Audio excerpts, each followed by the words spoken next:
Sometimes she appears as a ghost, sometimes as the elderly woman who liked parties and hats. More often as the girl of long ago, wearing an air-blue gown or with her bright hair flapping free, and he recalls how she seemed to him once a sublime, almost Homeric woman, fair-eyed and white-shouldered, broad-browed and brown-tressed. He talks to her about her past self, with your nut-coloured hair and grey eyes and rose flush coming and going. He remembers how the light of the sunset over the sea, with its dipping blaze, dyed her face fire-red. He relives a moment when he walked with her on a rainy road, and they exchanged the words that changed their lives, calling up her image and then letting it go. I look and see it there, shrinking, shrinking. I look back at it amid the rain, for the very last time, for my sand is sinking, and I shall traverse old love's domain, never again. At the same time, he knows that she is past love, praise, indifference, blame. She is shut in her grave, the clodded shell of her tiny cell. She is wrapped in her shroud, with the rain that she hates, or hated, beating down on her. She is not there where he expects to see her, working in the garden in the evening, and when he returns from his walk, the house where she should be is empty of her.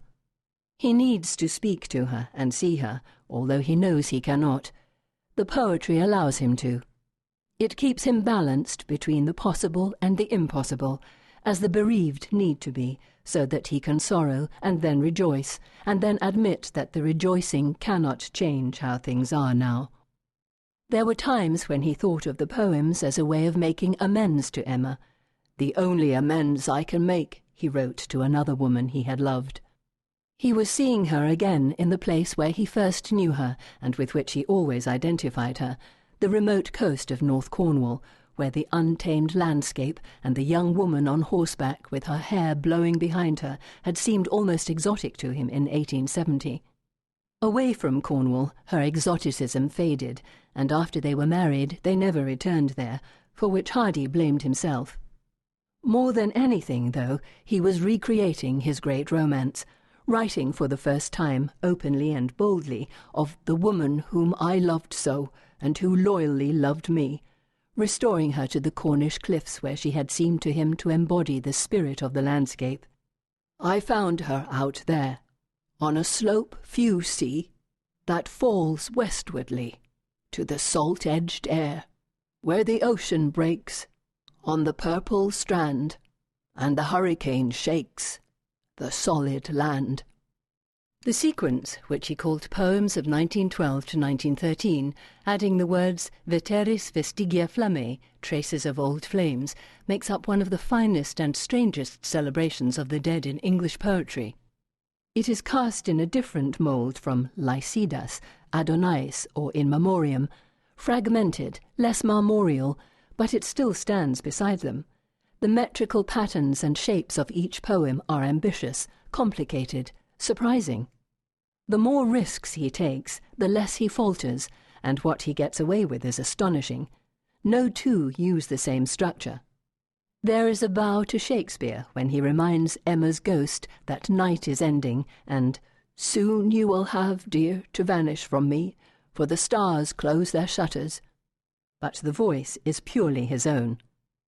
The Voice was written within weeks of Emma's death in December 1912.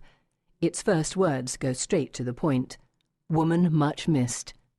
You might think he had written down what was in his heart immediately, but the manuscript shows that his first draft suggested something more complicated and even sinister. Oh, woman weird. We can look over his shoulder and see how second thoughts brought simplicity. Woman much missed, how you call to me, saying that now you are not as you were, when you had changed from the one who was all to me, but as at first, when our day was fair.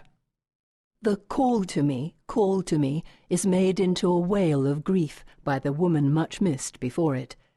The woman is trying to reach him and explain something complicated, that her death means she is no longer as she was in the later years of their marriage, when you had changed, but as she had been at first.